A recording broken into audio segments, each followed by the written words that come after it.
Good morning. You listen to the Blaine's World Show, heard each Wednesday here on WPVM LP in Asheville, North Carolina. You can also listen online at WPVMFM.org and watch us on WPVM's Facebook page. I'm your host, Blaine Greenfield. I'm here in my studio in lovely downtown Fairview, North Carolina. And each week we focus on the Asheville theater scene, as well as on positive news and information about people and organizations in both Western North Carolina and throughout the country. And to that end, it's my pleasure to introduce my first two guests, and they are Rebekkah Hilgraves and Chris Daniels. Welcome aboard, guys. Hello, thank you for having us. Hey, thanks for having me. Well, my pleasure. And I should mention too, that Chris, especially this is the first time for you, you can wave to all your fans and friends on Facebook. So, okay. Hey, everybody. Okay, great. He's got more friends on Facebook than I do. Is that it? Okay. And what I'm really excited, by the way, to have both of you on is that I had the pleasure in interviewing Rebekkah a few maybe weeks ago or months ago, and she was telling me about this something else she's involved in called Blind Phoenix, and that's like what you call formerly the Second Civil War, and that was started by accident. And let me jump right in there. Started by accident. What was the accident? So I was down in Oriental, North Carolina. I was caring for my mother whose health was failing. And some friends of hers told me, oh, hey, there's this great restaurant in town that does open mic. You should go, because they knew I was a singer. So I went down there, and Chris, it's his restaurant. And he was running the open mic, and he, of course, plays. And so we sat down and we kind of planned a couple of songs, and we had a great time. And we decided that we liked it well enough to kind of keep doing it. And then one thing led to another. We started writing together, and over the next few months, we had 3 or 4 songs kind of in the pocket, and that was 3 years ago. Now, what was interesting about the process is you were doing this, I guess, a large part long distance? At the time, no. At the beginning, I was still staying down in Oriental, caring for my mother. I was there for about a year, I think. And so we spent quite a bit of time working together during that time. And then since then, yes, since I moved away, we're still, writing and collaborating all the way across the state from each other. Yeah, and the collaborating part was interesting because, Rebekkah would send me an email saying, hey, let's do this song in this kind of style. Here's some lyrics, put music to it like this, and so then I would do some music and send it to her. She goes, you're close, but something like this. And then after a little while, I'd nail it. And even sometimes, I would have a tune that I would just send her, and it just magically worked with some of her lyrics. There were a couple of them that worked like that, actually. One of the most important songs on the album actually happened like that, where he sent me the music, and I struggled for months to try to find the words for it. And then it finally fell together, and it was perfect. And then there were a couple of others where he sent me the music, and 2 days later I had lyrics for it because it was just there. Well, that's interesting. So both you writing lyrics to this, or are you primarily the lyricist? I'm primarily the lyricist, and I sometimes write the music. Chris mostly writes the music, but also sometimes writes just the lyrics, and both. And so it depends on the song. Yeah, it really does. And usually Rebekkah's big part of my lyrics is fixing my punctuation. His punctuation, his spelling, his grammar. Yeah, my spelling. I'm a guy. What can I say? What's so cool is that like you just fell into this relationship, and just, I guess, just picked it up and started running with it. But going back a little further to that, Chris, you've been a musician for how long? Since I was about 9 or 10. Okay. The question I asked, and you were telling me off the air, you also written a few songs over the years. Would you say that's true? Just a few? I would say over 100. Yeah. Okay. The question is, do you have the first song you ever wrote?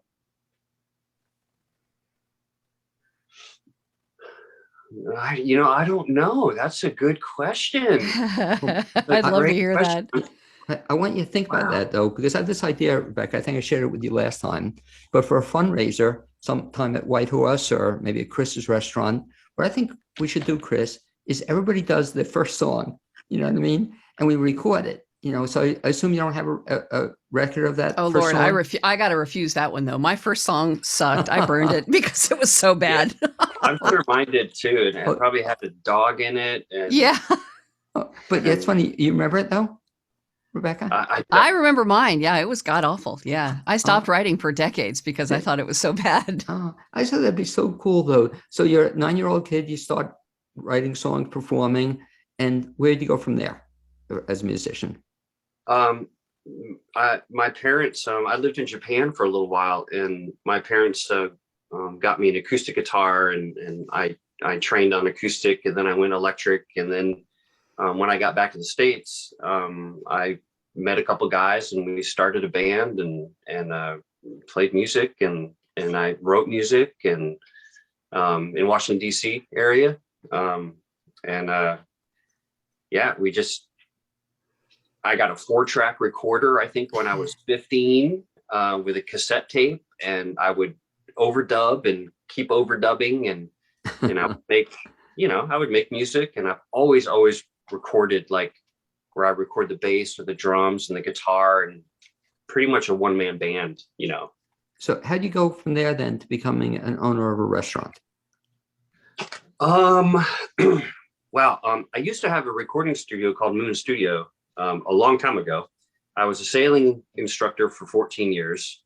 I met my love of my life, my wife, Kim, and she, of course, pushed me, got me back into music. And a friend of mine just gave me the opportunity to run a restaurant, and we talked about it and jumped on it because it gave me an opportunity to have a venue that I could explore music and give other people opportunities to play music. For instance, open mic night is all about, giving someone that dream of getting on a stage. And I'm mentoring a 15-year-old sax player right now.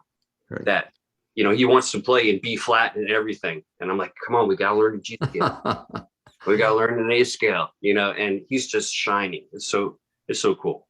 Well, what's so cool about it, it sounds not dissimilar to what I know about Rebekkah in terms of, you've done about 27 other things in your life, it seems like, but now you're back into music, but you have this venue also that gives you a chance to live music as well. Yeah, exactly. As a performer for so many years, as you discovered in the last interview that we had, I was an opera singer for decades. I was going to say that. Yeah, I remember. And I had to retire because of a physical injury. But I didn't ever give up my love of not performing so much as collaborating. And I realized that one of the things that I had so enjoyed about being a broadcaster for so many years was that it was a supportive aspect, right? That it was something to do to help support an artist, to help move art forward, to help promote some new work, to help bring up a new artist and help sort of expose them to the world. And so Whitehorse does a lot of that for me. And so now I kind of get the best of both worlds, right? I get to help record and support the arts and maybe help them generate a little bit of revenue. And then, by the way, I also happen to have a home venue where I can perform. So it was this neat sort of series of sideways steps that led me to Whitehorse, which feels like home. Yeah. The only thing I'm a little disappointed in what you said, though, is the fact that based on what I just heard, we're not going to have any opera in this new we might. Well, we might. Yes. Actually, Dan Weiser, you know who Dan Weiser is. Right, yeah. Right. So he and I are actually planning an evening of Samuel Barber. So you will hear some classical singing from me. But not on the CD, is that correct? Not on the CD, no. Okay. So that's an interesting story. There is going to be a digital bonus track called Fiorenza Furia, which is a huge symphonic neoclassical work. Okay. Which might have a little bit of me singing at the end. It's something to look forward to. And apropos of that, in terms of looking forward to it, I understand the CD will have how many tracks on it? 12 tracks total. But I can ask you, maybe just to introduce it, could we hear maybe one of the tracks from it? Yes. We have already dropped 3 singles from the album, just sort of as promotion. So I would love to play the first track from the album, which is actually one of Chris's original songs that we sort of retooled together a little bit for the album, and it's called Drop, and it's the story of unrequited love of a man in a bar who meets a woman who makes his heart stop. One of It's my a favorite great things. song. I love Yes, it. Yeah. yes, it's a great song, and it's actually, we think it's a really, really strong opening to the album. So this is what it sounds like.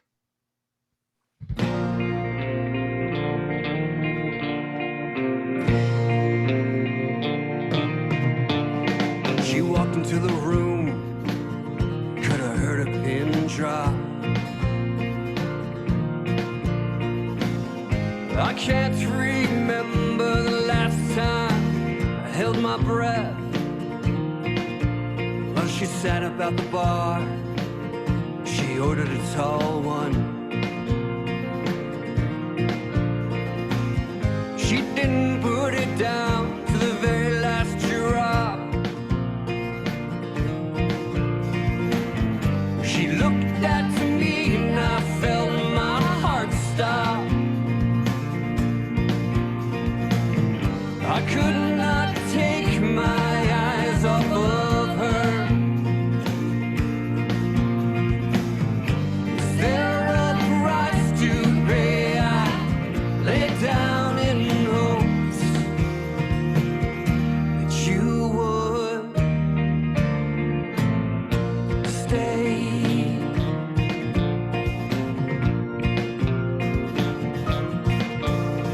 I don't think she ever paid for a drink that night. I know it's true, 'cause I bought her a couple of rounds. And now it's 1 a.m. Many have tried to take a seat next to her. She looked at me, I'm still holding my breath.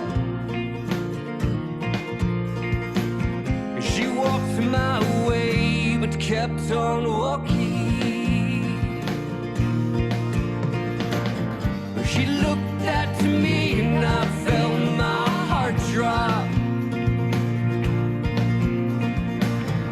I could not take my eyes off of her. Is there a price to pay? I let down in hopes. She looked at me and I felt my heart drop. You would stay. I could not take my eyes off of her. Is there a price to pay? I lay down in hopes that you would stay. And there it is. Very nice. So Question- let's just get all the Neil Diamond jokes out. Right. Oh, our mix engineer, the first time he heard Chris's voice, he's like, wow, he's totally channeling Neil Diamond, isn't he? Well, I hear a little Neil Diamond there. Yeah. Question on that song: any autobiographical stuff in there, or any story behind the story?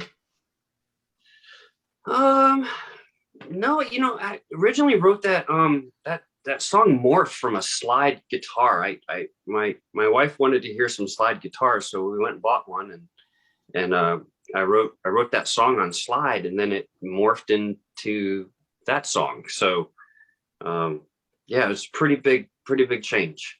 But it wasn't like when the first time you saw Kim before you married her, it wasn't like Yeah, you there's walking- definitely, yeah, because the first time I met her, she walked into the bar, and Oh. man, I saw her, and we locked eyes and immediately knew. And the line was, come over here and talk to me. And one of my friends said, give that chap a chance, and she came over and talked to me. So And the rest Yeah. was history.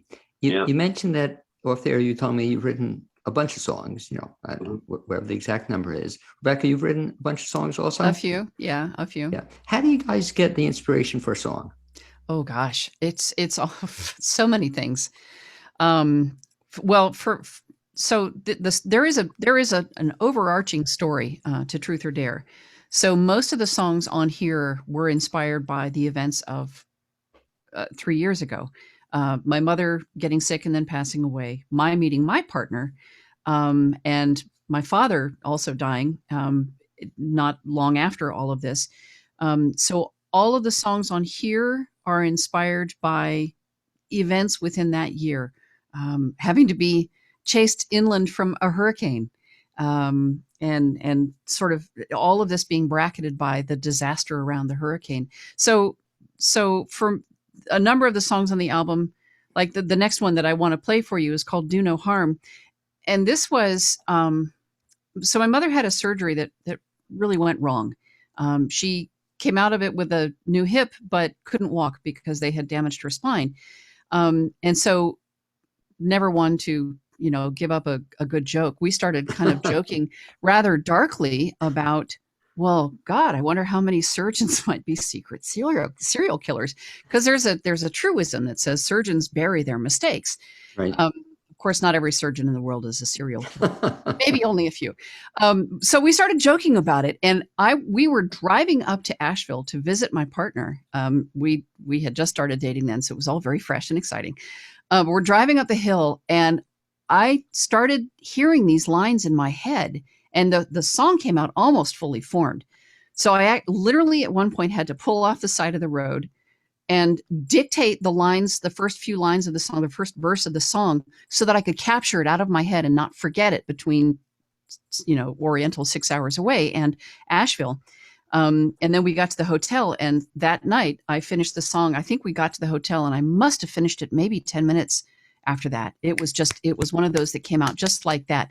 So the whole song is about, this sort of hypothetical surgeon who's a serial killer and taking a little bit of revenge at the end. So that one, and then Truth or Dare is about. Also, Rebekah, when we first started that song, you were like, we got to turn the distortion up. Man, we got to kill this one. Right? And turn it up louder. It's just like noisy and yeah. And then it morphed into that funky funk, It was pretty hardcore funk at the end. We were really surprised at the direction it went, but it turned out we're really happy with it. I love it. It's one of my favorites. I do want to hear it, but let me ask you this question though, that after you write a song then, and Chris kind of alluded to this earlier, do you then ever want to change it or modify it or? There have been a couple times. All of the songs on the album that were where I wrote the lyrics, they did go through a number of iterations before I was happy enough with them to record them, and they might even morph again before we're done with them. Older songs that I've got, they've been through a dozen changes, and I'm still not happy with them necessarily. And I go back over lyrics that we're still working on, for example, and I tweak a phrase here and there. Oh no, this rhymes better. Oh, this rhythm is better. No, I hate that phrase. I'm just going to take that out. Oh no, I love that. We're going to keep it, but we're going to take this line out and kind of rebuild it backwards from there. So it's definitely an iterative process. And I think the relationship too of like, Rebekah will say, look, the way I wrote these lyrics are in the mode of like a Steely Dan kind of thing. Right. And what I'll do is I'll listen to Steely Dan for 3 weeks and just eat and live Steely Dan and just kind of get the vibe of that, thing. And then, and he nailed it too.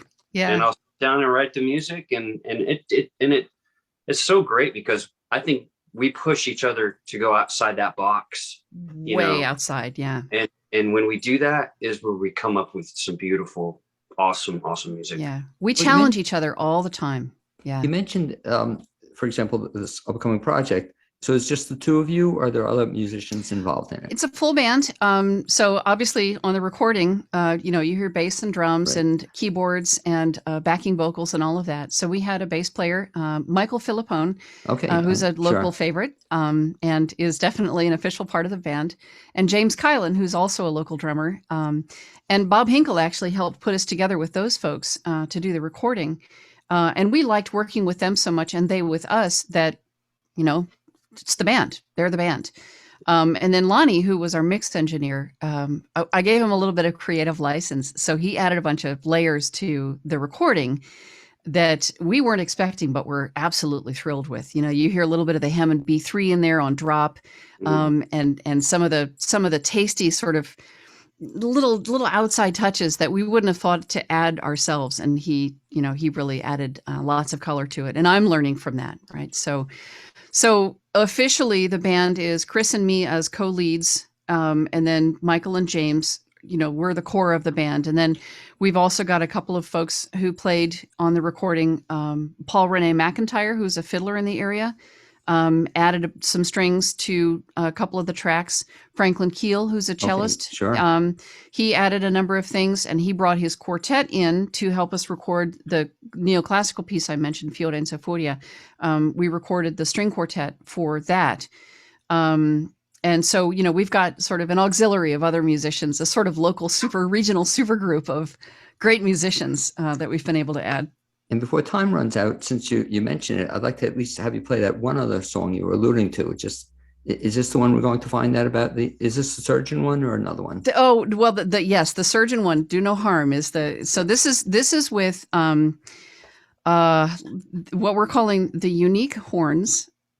If you say it quickly, you'll know what I mean. The unicorns, who are also made up of some great local players and arrangers that helped us with this. So you'll hear a bit of funk, you'll hear a bit of kind of, stuff that you wouldn't necessarily hear. So Joseph Herbst arranged the horns for this and brought in some of the horn players that he works with in the area as well. So this is called Do No Harm. And this is all about a surgeon who might be a serial killer.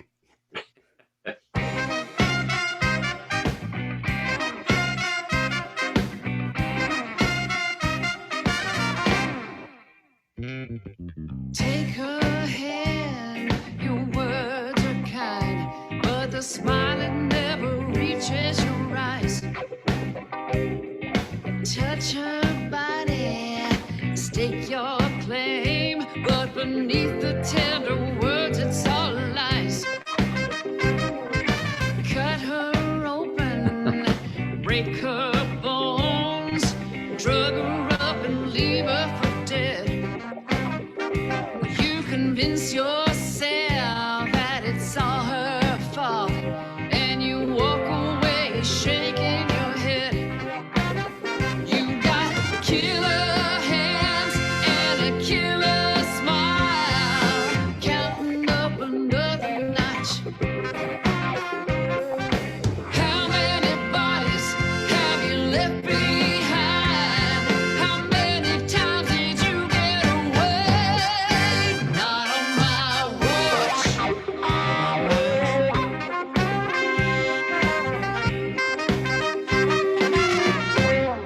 Oh, you make it so easy, the stories you tell. The woman didn't have what it takes. Yeah, nobody guesses, nobody knows, 'cause surgeons bury their mistakes. You got killer hands and a killer smile, just another life that you lost.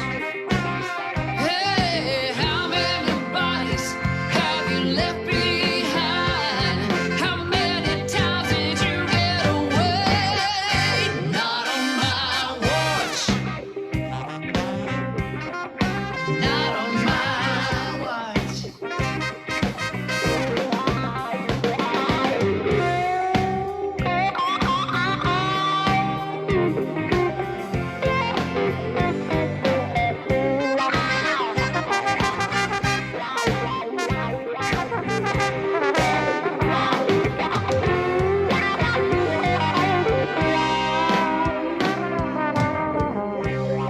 Know what you do,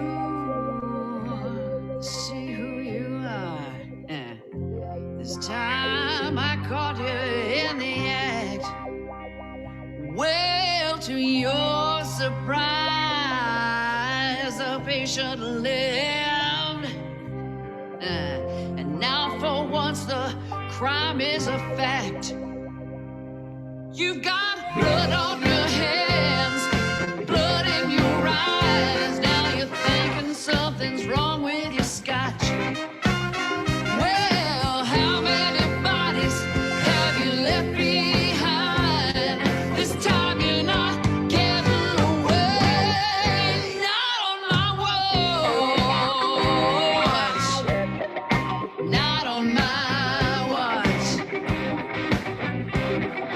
Not on my watch. Not on my watch. Not on my watch.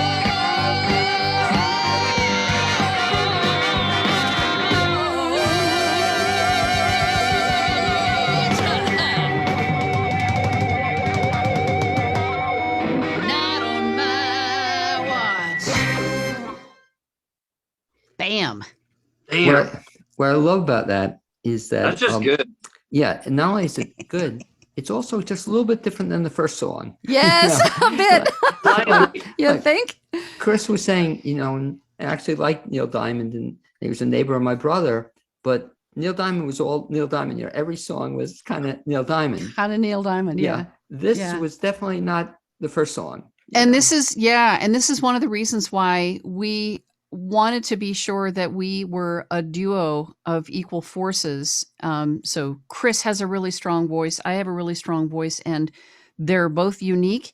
And so, we share time on the album. He gets a solo, I get a solo, we sing together. There are a couple where we're just in, full duet the whole time. So it is hands down a collaboration. There's no question about it. and I think this album, I'm sorry to interrupt you, is it shows all the genres of Yeah. the kind of music that we can do together, Yeah. with whether it's funk, rock, a ballad, a happy song, a sad song, a love song. It's covered in this album. Yeah. Well, I was going to ask you too, which is kind of cool. So the album also, it's like a storyline of sorts to the whole Yes, album. Is that Very true? much. Yep. What's the storyline? So the story is going to help care for my mother, meeting my partner, Michael, meeting Chris, being chased inland by, it's a year. It's Okay. basically a year in the life of, and then, our love stories, mine with Michael and Chris's with Kim, kind of woven in there also, but it's essentially the story of a year. And all of the sort of the love and the loss that happened in that year. And a guitar. Yeah, and the guitar. Yeah, that's right. And there's some just like you said.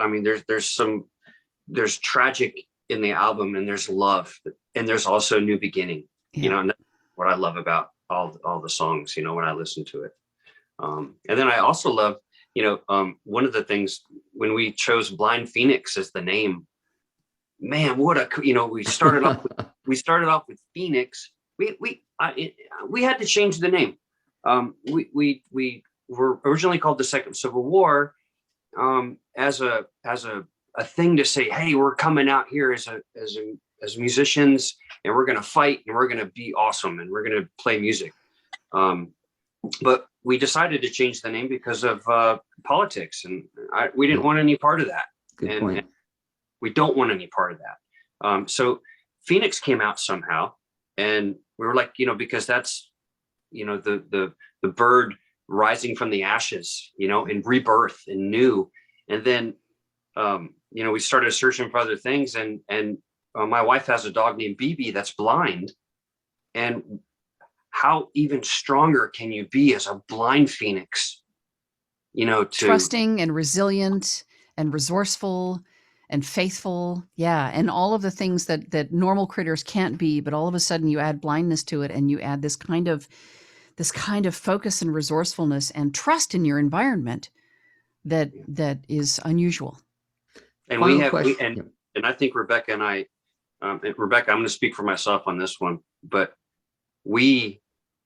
I trust you so much, when I give you music and you give me your lyrics, your soul, and I write back, and we write, going back and forth. We're showing it, we're giving it all. Mhm. And that's part of Blind Phoenix. Yeah. Real quick, guys, if folks want to get more information about Blind Phoenix, either your appearances, this upcoming CD, best bet is to do what?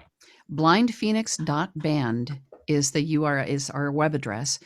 We're also Blind Phoenix Band on Facebook. We're Blind Phoenix Band on Instagram. We're The Blind Phoenix on Twitter because there's a character limit. So we're kind of everywhere. We're also on YouTube. We don't have our own channel name yet, but if you search for the artist Blind Phoenix, and look for Truth or Dare. You'll find us. So we're kind of everywhere as Blind Phoenix now. We're on Well, iTunes. Yes, and we're on iTunes now. Yes, and Spotify, and Yeah. And you'll be in Blaine's World also. So we'll be in Blaine's World. that'll be Yes. the top. Anyway, Chris, nice meeting you on at least Zoom sometime. Maybe I'll even get to see you in person if Oh, people that'd be ever do. awesome. If people do that, Rebekkah, Come as out for always, the a show. pleasure. And I look forward to seeing this CD in the near future. Thank you so much, Blaine. Well, Thank Thank you, you. Blaine. Okay, guys, thanks an awful lot. Speak to you Thanks soon. so much. Bye. Okay, so Bye. as Rebekkah and Chris kind of fade away, or I'll make them fade away. I'll let you guys do the honor that we can hear the second part of the show. As our second guest comes in, I guess I'll do that for you. We'll I got it. kind of, there she goes. Okay, and Chris is going to disappear. I'm going to have our second guest come in, and as she works her way in, let me see if I can get rid of there's our second guest. Hey, Ellyn, I'll be with you in 1 second. Going to get rid of Chris there, and as Ellyn gets set up here, I'd like to mention that WPVM's mission is to foster a community through programming that cultivates dialogue to inform and entertain. The station provides the medium for artists, business, community leaders, and nonprofits to share their voice on live radio. Listeners are invited to help support WPVM's effort by making a tax-deductible contribution. You can do so by going to the website. It's at wpvmfm.org and looking on the donate option in the upper right-hand side.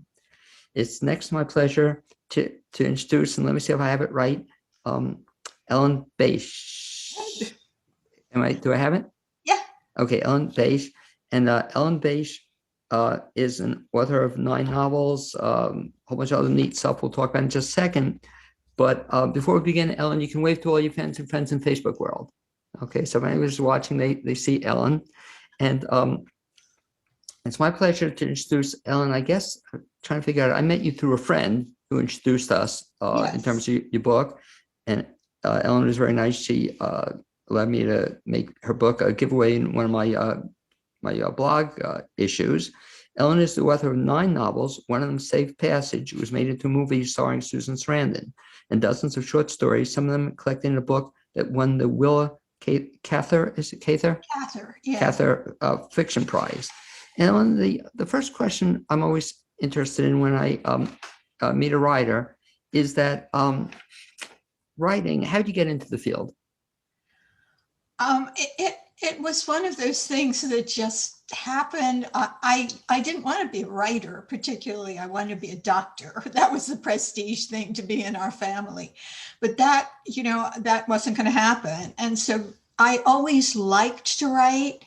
And of course, when you're in school, you do a lot of writing. And I just kind of fell into it. And my very first publication that had my name on it was in the Martinsburg Evening Journal. I had written a press release about the humane shelter, and they published it in the paper with my name, and that hooked me. That was it. How old were you? How old were you when you wrote that? I was in my 20s then. Okay, because I'm looking, I assume you're in your office now where you do your writing? Yes. Because I'm looking, I don't see that framed anywhere. I don't see the first story. story. I don't know what happened to it. Oh, you don't have it though? Oh, that's No, a shame. No. Oh my Sorry. goodness. So you became a published author in terms of local newspaper. You started writing newspaper articles. Did you write other stuff for them? While I was writing newspaper articles and sending them off, you sent them in the mail in those days. Right. I was also trying to teach myself to write short stories. And the kind of short stories that I loved were the ones that appeared in women's magazines every month, in Redbook and McCall's and so forth. My mom had always subscribed to those magazines. And from the time I was probably 11, I was reading those stories and trying to teach myself to write them now. And it took me, I spent 6 years writing stories, sending them off, getting form rejection slips, and just kept writing and writing and writing. And finally, my very first short story was published in McCall's magazine. Wow, very exciting. That was really quite a big deal. And in 1981, so that was a long time ago. And then I continued to write short stories through the next 10 years, 20 years really. And eventually that market just dried up. Right. The magazines stopped publishing short stories, and a lot of the magazines went out of business. McCall's went out of business. So I'm looking, I also don't see a framed copy of the check, your first, that was your Yeah, first. I think we had 4 little children. It was a very welcome check. So very exciting. To get published, that your first published to be in McCall's, that's pretty exciting stuff. It was exciting. Yeah. And while I was writing short stories, you kind of see the writing on the wall. And so I was starting to try to figure out how to write a novel. Because when you're writing something that's 10 pages long, to do something that's several hundred pages seems pretty daunting. So gradually, I learned to do it. And my first novel that was published was Safe Passage, which was the one that became the movie some years later. Can I tell you the story? Yeah, well, just I'm curious. I'll ask about it, but that's some beginning to get into novel writing. You get your first novel to get picked up for a movie. Yeah, it was. What was the story? It was quite a surprise. I had an agent he was so funny. He would say, "Oh, these things get optioned for movies all the time. Nothing ever happens. Don't expect anything." And for several years, nothing happened.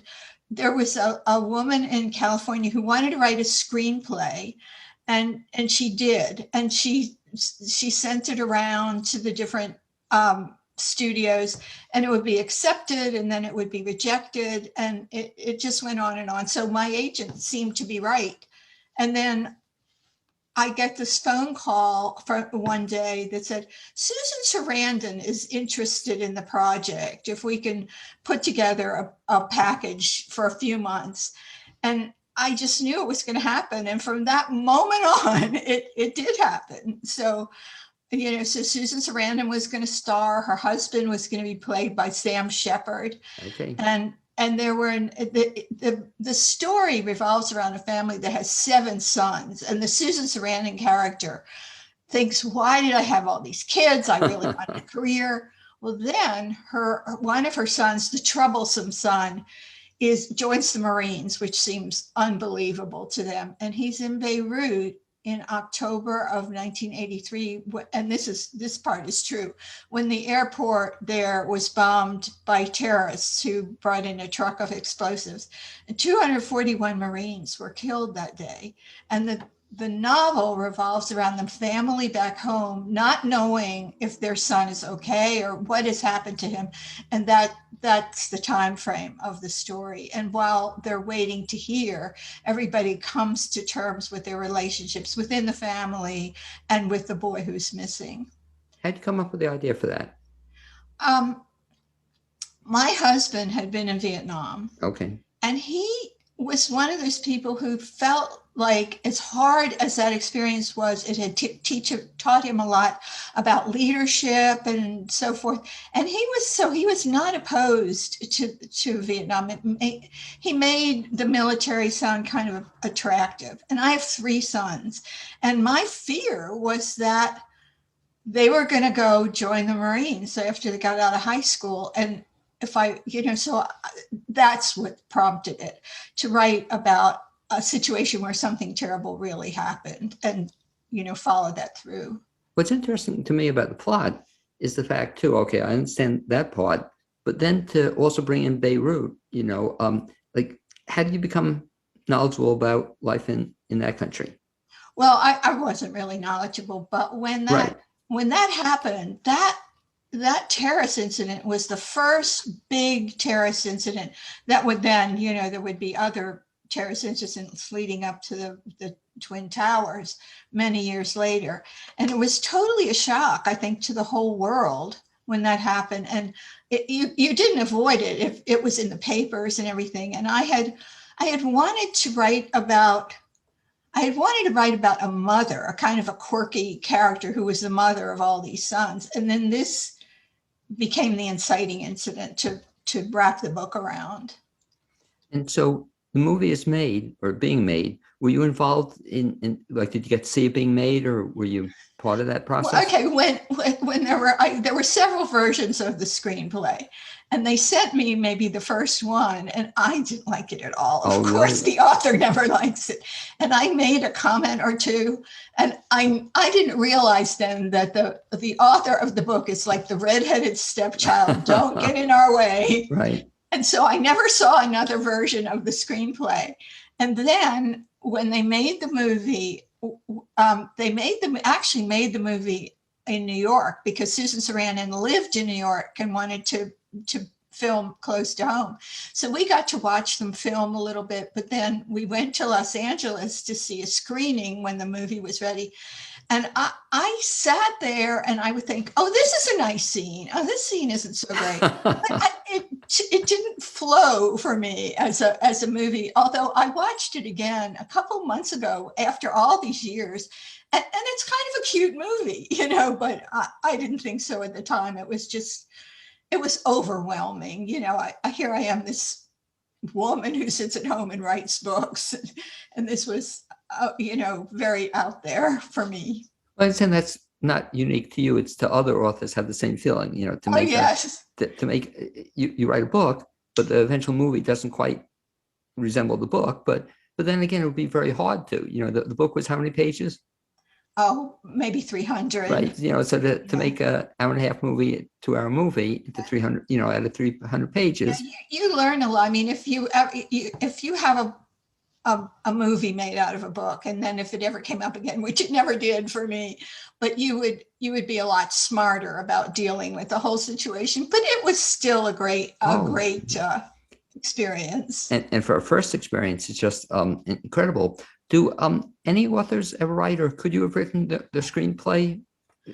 Well, in the various versions of the screenplay, which were looked at by whatever studio had the option and then dropped, at one point I said, I'll write a screenplay. I had zero idea how to write a screenplay. But there is a book by Sid Field I think it's called Screenplay. And you read that book and then you have a sense of how to do it. So you just kind of, here's act one, here's act two. So I wrote this screenplay, which I had no idea what I was doing. I sent it in, and whoever received it on the other end wrote to me back, and she said, touche. Now, I don't know what that meant. Did that mean I did a good job? Or what did it mean? But anyway, they dropped the option. And then the next option, I think, was the one that finally the movie got made. The story there is kind of interesting about how you learned how to become a screenwriter. How did you learn how to become a novelist? Did you take courses? Did you study it? Did you just start writing? Well, if I were going to do it today, I would take courses. But in those days, this is the 80s. There weren't 1,000 MFA programs in creative writing. So I think most people who become novelists are great readers of novels up to the point where they, create a novel for publication. And I didn't take any classes it's hard to take classes for novels because they're so long. Well, a lot of classes are for short stories. Right. But I don't know. I feel today that I understand the short stories almost better than I understand a novel. And you write a draft and then you write another draft and finally you feel like it works. And that's probably not the most intelligent way to go about it, but that's what I've done. Well, let me ask you, in terms of writing, recommending to others, do you write every single day, or do you set aside time to write just a novel? What's your writing process? Well, it used to be much more structured than it is today, because I had 4 children born within 7 years. And so they would go to school and I would sit down and write for a few hours, and then I would go to the grocery store and do the laundry and do all those other things. So it was very structured, which was probably a good thing. Then the kids grew up and, they're long out of the house. And so if you want to sit and eat bonbons all day, you could, and you have to discipline yourself. And so I can't say that I'm as structured as I was. I think being structured was good, but I'm not that way anymore. I like to go out to lunch with my friends if that ever becomes possible again. When there was such a thing as going out with friends to lunch. But you finished the first book, then what got the idea for the second book? Did you jump right into it, or did you take a The break? second book, the second novel, is called Festival and Fire Season, and it's based on real fires that burned in the eastern half of North Carolina in 1986. There were tremendous wildfires, and I was living in Wilmington with my 4 children, and my sister-in-law with her 2 children had come, and she was looking for a job. So she had the car, I had the 6 kids. And the fires came into the town, jumped a highway, and were burning like down the street from my house with my 6 kids there. And they never got any closer, but it was terrifying. And during the night, you could still smell the smoke, which is very frightening. And I think that was the inspiration, that was so frightening that I wanted to deal with that. And it was really an interesting experience because I interviewed a lot of firefighters who had fought those fires, and you would ask them a question and they would, where you wanted something deep and profound to write, and they would say, "Oh, we knocked that down in about 10 minutes." They were very macho. And I ended up going to the library at UNC Wilmington and finding this old book falling apart that dealt with fires that had happened in 1870, where people would say, how they really felt and what really happened. And that's how that book got written. Now, is that what you do in terms of, we won't take all 9 of your books, but for each time you decide to write a book, do you have something that inspires you, or where do you get the ideas from writing your books? People always ask that. And I think most writers have more ideas before they ever write anything than they could actually, write. But like one of my books, which is called Raspberry Sherbet Kisses, not a very serious title. It's about a woman with a condition known as synesthesia. Are you familiar with it? Well, not only am I not familiar with it, I was going to ask you to pronounce it. Synesthesia. No, I'm not familiar with it. It sounds like a disease, but Right. it's not. It's like when it's a combination of senses. So you'll hear music and maybe you'll see little bubbles rising in the air, or you'll see the letter A and it's always red, and stuff. It's when your senses intertwine, and it can be very interesting. The book was when I had read an article about synesthesia in some magazine, and it just sounded like fun. And so this lady, she starts out in high school. Some guy comes up to her. Today he would be in jail, but in those days not. And he kisses her. And instead of being horrified, she sees this beautiful raspberry sherbet, in the air. And she feels bad about it, but that's what happens when true love comes along and you kiss somebody. That's what you're going to see. This is much later. So it was fun dealing with synesthesia, and she has all these different manifestations of it. And I just read articles and stuck them in the book. It was fun. Well, it's interesting listening to you. So I guess that's, as you write a book, you then become an expert on all these, firefighting, A little the bit. war, all these different things. It's I can see you being great on Jeopardy. No, you seem to have all these tidbits of information in a lot of topics, which is kind of interesting. The talk about, I think it's your latest book, which I had the pleasure of reading, was Daughters. What was the latest one? Was Daughters of the Sea? No, Daughters of the Sea. No. What was the it's this one, over 50s. Yeah, that's the one I wanted to ask you about. So Yeah. this was kind of a shift for you, would you say? It was. It's a comic novel about, first of all, I thought it would be, I don't write romances, but I always have love relationships in my books. And I thought it would be interesting to write about a couple who are not 30 years old maximum. And so the book is about 2 sisters who are ages 62 and 55. And the 55-year-old has moved in with her sister, trying to regroup, readjust her life.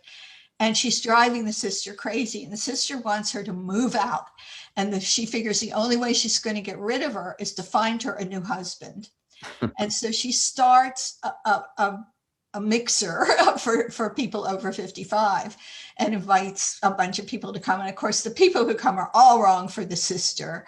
And, things go from bad to worse. And it's just a lot of fun. And of course, people end up with each other, but not necessarily the way it was planned.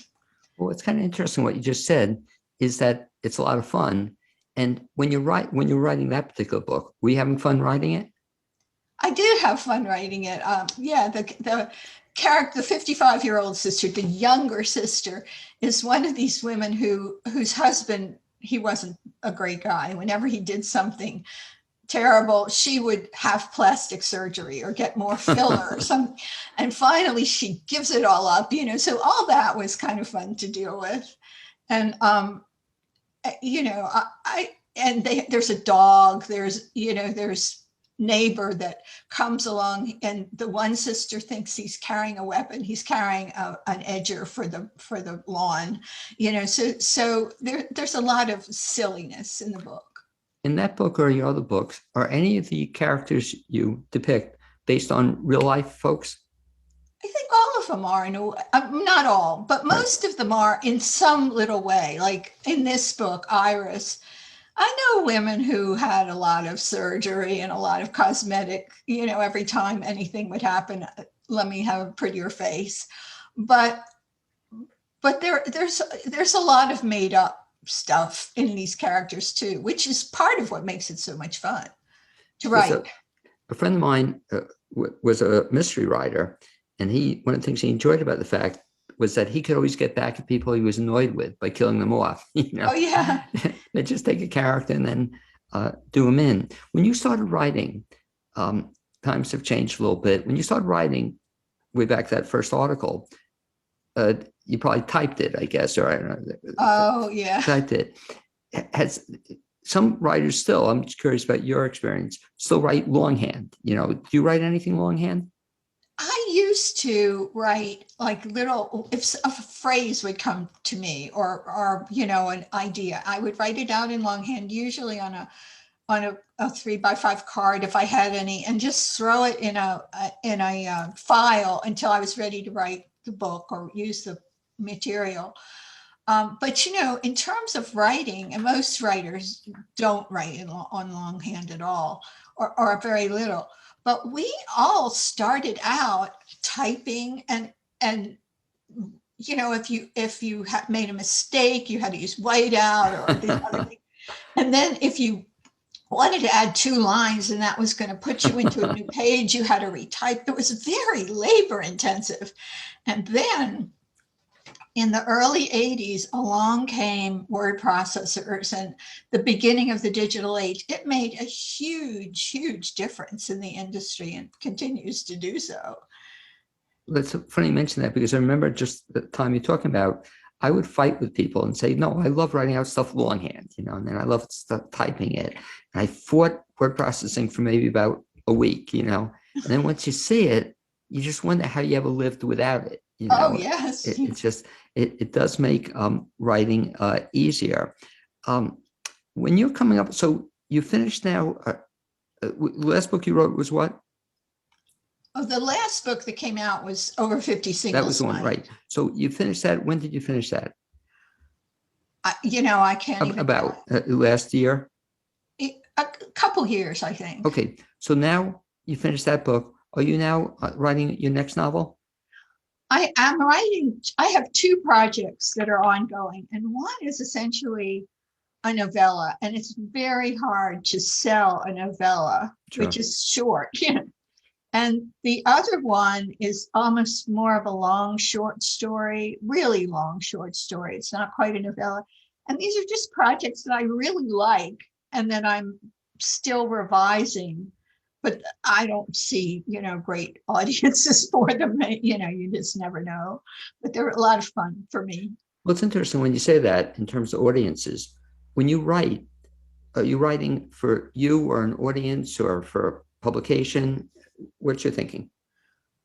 For the most part, I think I think a lot of times I'm writing for me, but there's some books, like I have one book that I wrote with the help of my husband and my youngest son.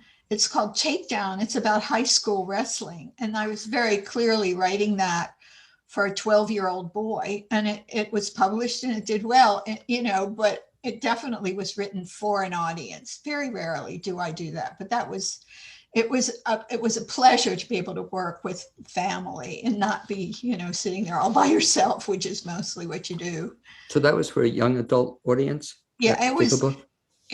it was the reviews seemed to put it for, they said, this is for 12-year-old boys. Right, And right. boys liked it, and boys don't like a lot of, you know, or at Exactly. that time, it was before Harry Potter, you know, when kids started reading more of all kinds of things. But this was about a high school boy trying to go for the state championship, and he has some problems on the way. And of course, he wins the state championship because it's a young adult novel.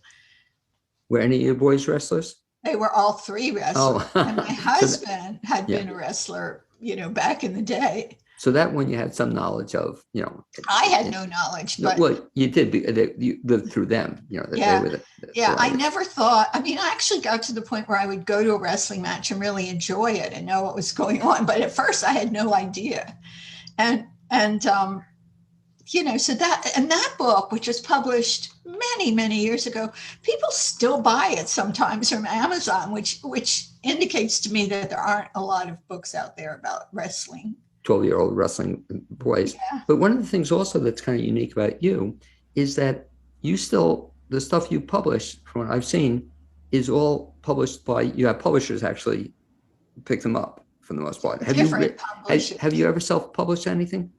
I have a little company that, yeah, in fact, Takedown, the wrestling book, I sent it around because it wasn't typically the thing Right. my agent would handle. Sent it around, and I would get back, this is a very nice book. If it were about tennis, which people are interested in, we would be interested in the book. But nobody's interested in wrestling. Well, Not people who have 12-year-olds who would want to buy the book. yeah, So, but it did well. You know, it won some kind of prize, and you know, it just did well. And the fact that anybody still buys it all these years later astonishes me. so you mentioned you were starting to talk about, you have your own publishing company as well, then? Many years ago, when I lived in Wilmington, a group of us writers who lived in Wilmington formed a publishing company to do a guidebook to Wilmington. And then later I kept the publishing company and did some other things with it. So it's still there. It's really inactive, but it's there. Okay. And one other thing you were telling me off the air, that I guess you live now in Greenville. which is not by the shore, you know, by the No, water. Greenville is on the, if you're in Asheville and you come down the mountain, then you're at Greenville. What brought that change? My husband was a builder, and in Wilmington, we had an awful lot of hurricanes. I was going to and say, he yeah. had grown up on a farm inland, and he just wanted to change. So he bought some land outside of Greenville, and we moved. I still miss the ocean. Okay, well, that's why they, I guess you can get there on a long weekend or something, or when Yeah, people yeah. travel again. Oh yeah. Ellyn, if folks want to find out more about you, either your books or you personally, best bet to get information is how? I have a website. It's ellynbache.com, you know, Ellyn, ELLYNBACHE.com. I also, I have a Facebook author page, and the books are all available through Amazon. Okay, so again, if folks want to get in touch with you, Facebook, Amazon, and it's, how have you spelled the name once more? ELLYNBACHE. It's kind of an odd name. Well, not at all. Anyway, I'd like to thank you for being my guest the second half hour on the Thank Blaines you. It was show. fun. And for the first time on Facebook Live, you were great. You know, a star is born. Oh, I'd also like to thank my guests. The first half hour, they were Chris Daniels and Rebekkah Hilgraves. I'd like to thank my producer, Amy Plusnash. And I look forward to having you join me next Wednesday at 9 a.m. here on WPVM at LP in Asheville, North Carolina. You can also listen online at WPVM.org and watch us on WPVM's Facebook page. Hope to see you soon. Thanks, folks. See ya.